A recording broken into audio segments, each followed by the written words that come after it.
All right, we're gonna redo this. I was just at the pond, and then I was just moving around too much. So I'm gonna take a couple minutes and just explain this.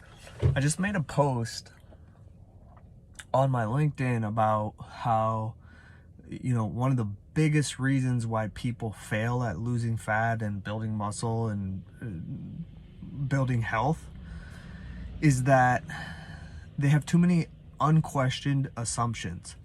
And they operate off of these assumptions as if they're true. And there's a mental model, there's a mental framework called the map is not the territory. And what it refers to is, your map or picture of reality does not actually reflect reality. And then you're operating off of this faulty assumption, which leads to a lot of frustration, anger, quitting, all kinds of stuff, not actually closing the gap to where you want to be. And so that analogy is so great, because if you imagine you're in a city or anywhere and you have a map, but the map doesn't actually line up with what the territory is, like the streets aren't correct, there's geographic things that aren't accurate, but you're looking at this map and you just believe that this map is the truth. You're looking around like you're not ever going to get there, and you're going to be very angry and frustrated the whole time.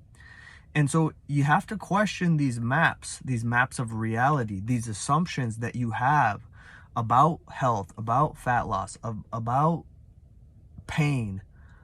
If you just operate off of these assumptions, it's not going to work out. Trust me, I did that for a very long time, and I was like, why is this stuff not working?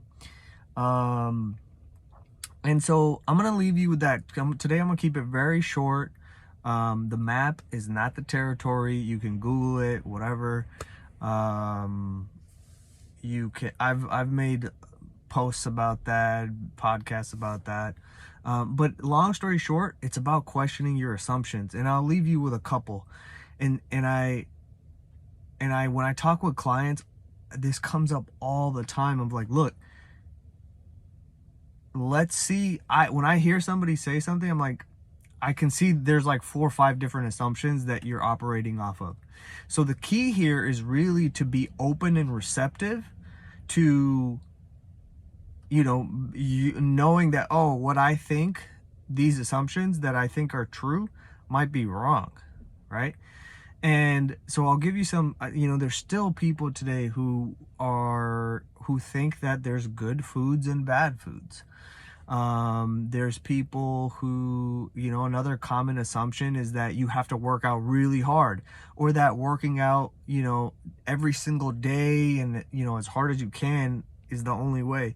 There's still people who believe there's a lot of assumptions around, that genetics and age play any significant role in health and fat loss. It doesn't.